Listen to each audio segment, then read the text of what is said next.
So I get asked a lot questions about what kind of guns people should buy or what kind of guns people should have.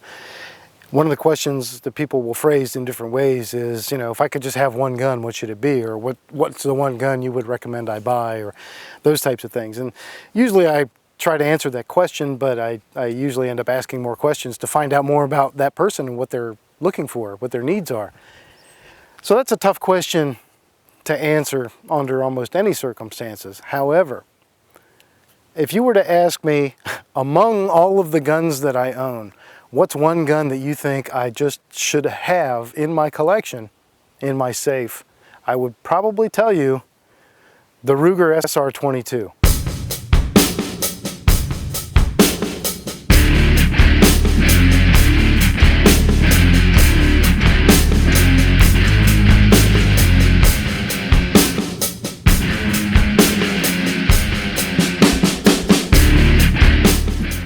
This little pistol is, to me, it's kind of like, this is like the Swiss Army knife of handguns, certainly of 22 caliber handguns. This is first and foremost, I think, if you're going to teach people anything about handguns, this is a gun you need to consider for your teaching aid. This gun represents just about every type of function available on a semi-automatic pistol, and that's going to be transportable directly to centerfire, 9mm, 40 Smith & Wesson 45s, and so forth. This gun has ambidextrous safety. Safety is also a decocker, drops the hammer safely. It has double action, single action, trigger pull. So again, if you want to teach somebody about handguns, first of all, I always say start with a 22 because there's no sensory assault. It's not going to be a loud, obnoxious gun. There's not going to be muzzle flash. There's not going to be significant recoil. There's not going to be all the things that might scare or intimidate a new shooter, and that's important.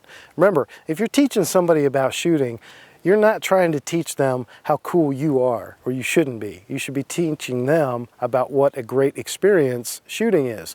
And the best way to do that is to start with a 22, and in my opinion, the best 22 to start with is the SR22. You're looking at a very underrated handgun, the Ruger SR22. So yeah, it's a 22 for starters, so it automatically falls into a particular category. I still say it's really a very underrated gun. I've had the Ruger SR22 for several years, and even though it's not something I get out a lot, and certainly not something I take out to the range to shoot very much, partially because ammo is still hard to come by, it's a gun I probably will never get rid of because I think it's one that almost everybody should have. I think the Ruger SR22 is the 22 that thinks it's a centerfire.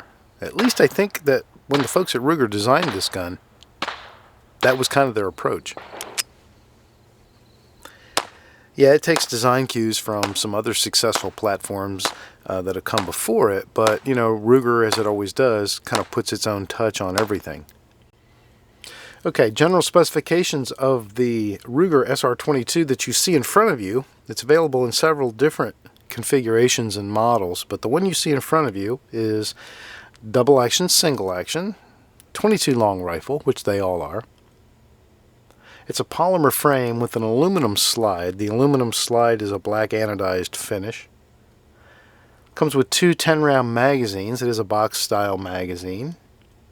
3.5-inch barrel. The barrel is stainless steel, and it is a fixed barrel design. We'll take a look at that further. The width of this gun is a very, very slim and svelte 0.97 inches, so just a hair under an inch. Height is 4.9 inches, top to bottom. The weight is 17.5 ounces, so this is a very light little handgun. Overall length is just 6.4 inches. 3-dot sight picture. Front sight is fixed, but the rear sight is fully adjustable for windage and elevation. MSRP for this gun is $479, but the street price is almost certainly going to be below $400, so you should be able to easily find it in that neighborhood. Some of the little asides or extras to talk about with this gun. It comes with 2 rubber grips. I have the smaller of the two on the pistol right now, but it also comes included with a larger grip. I've tried it both ways and shot it with both of the grips, and I kind of prefer the small one, not so much for size but for angle. The larger one does something to change the angle of my hold a little bit, and I think I prefer the small one. But you have a choice. They're real easy to change. You literally slip one off and slip the other one on. The magazine base plates can also be swapped. They come configured, one with the pinky extension and one with a flat base plate, but they include an extra of each of those. So if you want 2 flats or 2 pinky extensions, you have your choice. So I thought that was nice the way they included both of those. I prefer the one with the pinky extension, but I kept them the way they sent it so that I could just sort of test it back and forth both ways. This particular model has the threaded barrel attachment for suppressors. That comes with a protective cover that you can remove this threaded portion and put that on, and it comes with the wrench to do that. There are a lot of things I really like about the SR22. First and foremost, excellent ergonomic design. It's really built like a centerfire, as I mentioned. It's got the feel of a full-size gun in a .22 long rifle with features that you don't often find in a .22 gun, especially a purpose-built .22. You may use a conversion kit in a centerfire gun to get a lot of these features, but the SR22 provides them right out of the box. It's small for small shooters, which is good. So if smaller ladies that you might be helping to get started shooting, or kids, it's definitely great for them because it's small and it is lightweight.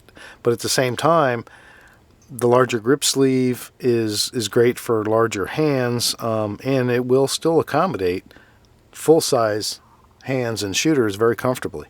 It's really an almost perfect training pistol. And I say that because many of the features that it has provides an experience and an opportunity to teach a new shooter so many different aspects of pistol shooting all in one gun.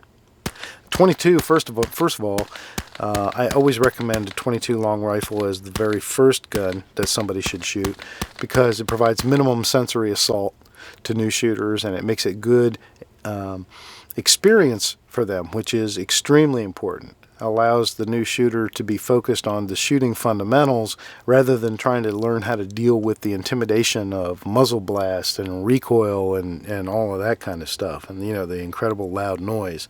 So with this gun, you have the features and functions that are found on many centerfire pistols. So several of the concepts and skills can be taught with this gun. It has a double action, single action trigger system, has a manual thumb safety, has a decocking device, magazine disconnect safety, which is not something I like, but it does have that, so you can teach how that works. It has a traditional magazine release, which is good. Ambidextrous controls, magazine release and the safety are both ambidextrous, so that's a plus. Magazines are easy to load. They really are. Unlike the Mark II Nightmare magazines, there's a nice little thumb lever here, and the spring is very kind to you, and it is easy to load these. You can spend a day at the range loading these magazines and still be able to have feeling in your thumb at the end of the day, so that's really a good thing.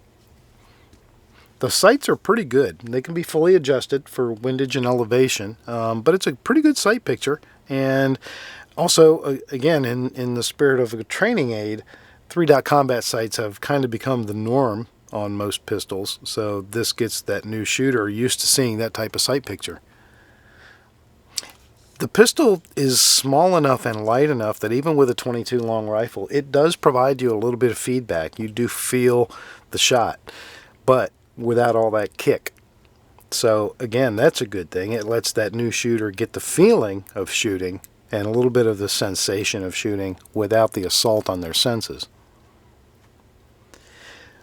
The gun has been, for me, very reliable when you're using good quality ammo. And I use that caveat because if you get some of the bulk buy stuff, you're going to have feeding problems or you're going to have extraction problems. The latter of which I seem to have a lot with this gun. If I use real cheap ammo, it doesn't like to extract them very well. But if I'm using good ammo, if I'm using CCI or similar, then it really runs just about flawlessly. It's an easy gun to field strip and maintain, which is also nice because if it's something you want to be able to teach somebody how to do or just something you need to do yourself, it's relatively simple with this gun.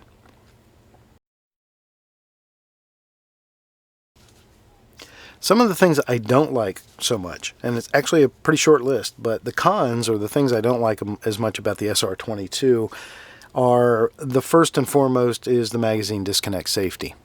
I'm not a fan of that feature, as they call it, on any gun, and so I'm not a fan of it on this one. The safety functions backwards to me, to my way of thinking. It's counterintuitive. Certainly, if you're used to the 1911 and all guns that function in similar fashion to the 1911, the safety is up to fire and down for safe, which is backwards. As you know, you do have a nice bright red indicator that shows you red for ready, as I always like to say. But again, it's counterintuitive, and I personally have a bad habit of doing it backwards because I'm more used to a 1911. The other thing is I like to rest my shooting hand thumb on that safety when I'm shooting, just because that's, again, something I'm used to with a traditional safety, and I sometimes find myself accidentally putting it on safe by doing that. So I would like to see them reverse that. Now, I don't know if that has something to do with the way they use the decocker, but it may not be an easy change, but it would be nice if that were flipped around so that it worked properly. The decocker is nice, though, and it is nice to be able to demonstrate how a decocker works and why that should be used. Accuracy of the gun is okay, but nothing special. If you're at 10 yards or inside 10 yards, it's pretty accurate. If you get out to 15 or 20 yards, then your group is going to expand pretty quickly to a much larger size group. So, usually to me, this is kind of a fun gun to use at 10 yards, maybe 15 yards, but I wouldn't stretch it out much further than that. If you care about accuracy. And certainly for a newer shooter, you'd want to keep them probably at the 7-yard range, maybe even 5 or 3 to start with. Let them build that confidence. Let them see those good groups and those nice hits on the target before you start moving them back. Little odds and ends about this gun. It does have several configurations, as I mentioned. It comes in several colors. You can get, different color grip frames. You can get a longer version with a longer barrel. This one has the threaded attachment for suppressor. You can get it without that. So there are a number of different ways you can get this gun configured. All of them come with some what I consider to be sort of extras that a lot of guns don't come with. Front cocking serrations, which are nice and are very functional. Has a front Picatinny rail, so if you have a little accessory like a light or laser or something you want to put on there, you can do that. It even has serrations on the front of the trigger guard in case you want to teach somebody how to shoot wrong and put their finger up there.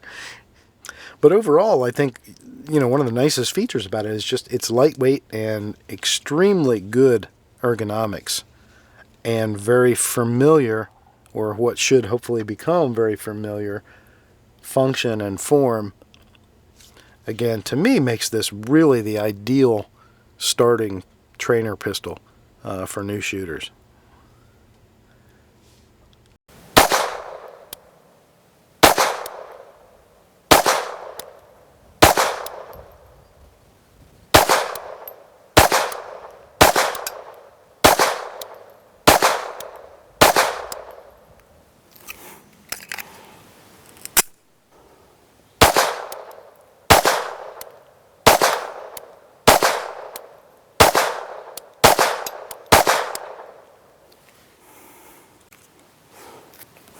It's funny. I almost can't tell when I'm done. I don't even feel the slide locking back.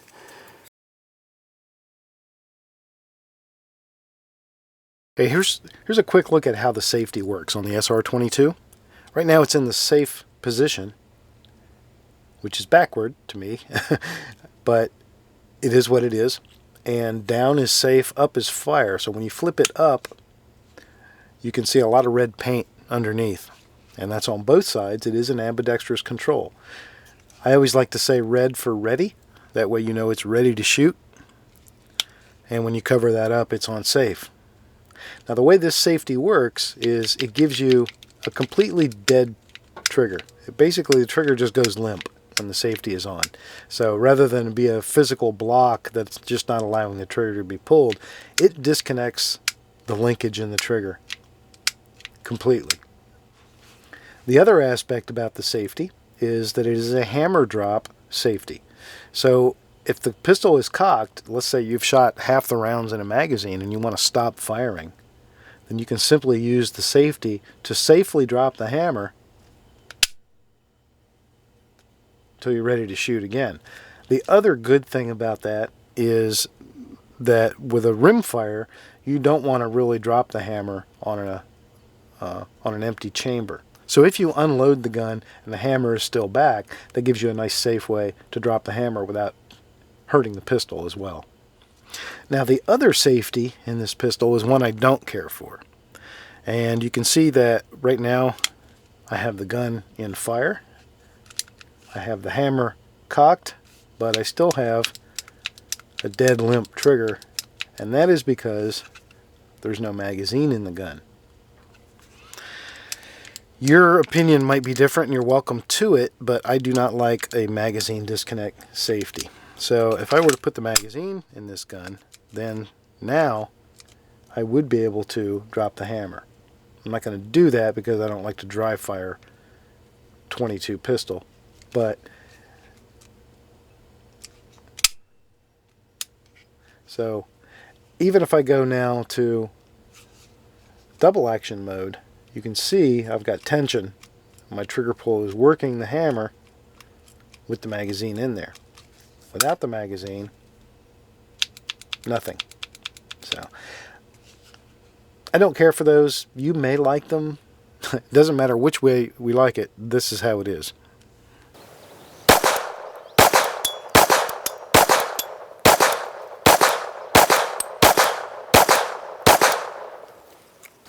I feel like I shouldn't even be wearing ear protection, but I'm not quite that stupid.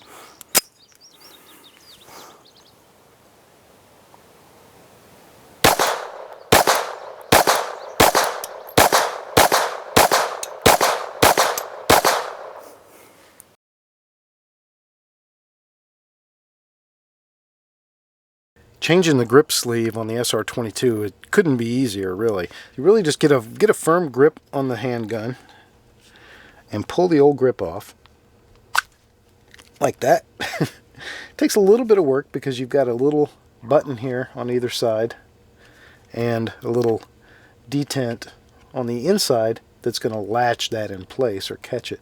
So you have to defeat that. You have to pull a little bit to do that. But then you just take the other grip, this is going from the small to the large now, and you just slide it on, and then make sure you slide it past that same little button, let that catch, and there you go. That's how easy it is to change from small to large or from large to small. Shooting at 22, everything just feels so delicate.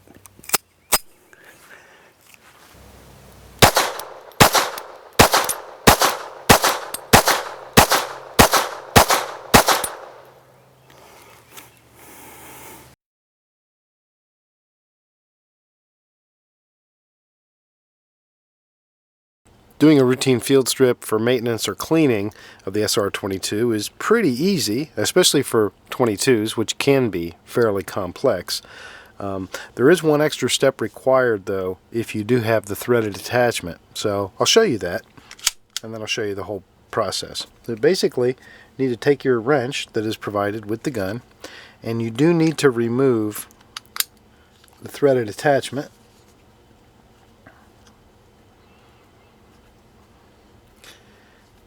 Once you break it loose with the wrench, finger tight is all you usually have to deal with there. So you can do that. So I definitely highly recommend using the thread protector cover that is included with the pistol. And let's get that guy on there. We should be able to finger tighten it most of the way. And then just a turn to snug it up with our wrench. Okay, so now we can go ahead and take the slide off. Now to do that, we just need to take this little latch that is right here in front of the trigger. See it right there? Just need to take that, just grab it with a fingernail and pull it downward like so. Swing it out of the way, just basically straight up and down. Make sure our magazine is out of the pistol, and then lifting up the back of the slide, pull it forward, and it'll come right off. Like I say, we do have a fixed barrel, so that stays put. Guide rod and spring assembly comes out. It is a polymer guide rod and a very small spring, like you'd expect to find in a 22 or a Bic pen. And there you go, that is it. That's all you have to do to clean it. Do whatever normal maintenance you would do. And then to reassemble, just reverse that. Make sure we get our spring started. Get the barrel started, and then put it in the fire position. Put the hammer back so it'll stay out of our way. And then just move it back, drop it down, and move it back forward. Bring the lock back up, and you're good to go. So that's the field strip. Pretty simple.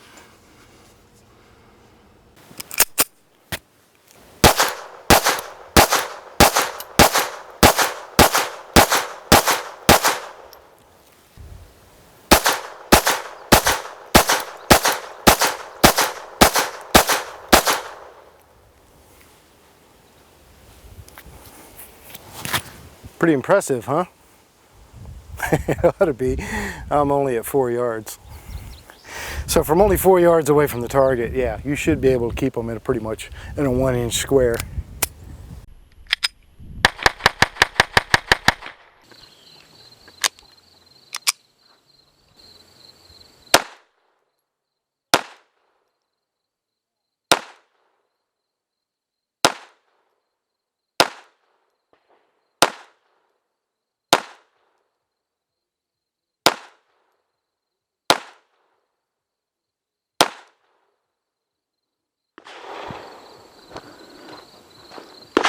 I was aiming for the stick. Did I hit it? Oh yeah, I hit it. Yeah, I hit it. Alright, good. Those 3 shots are pretty nice.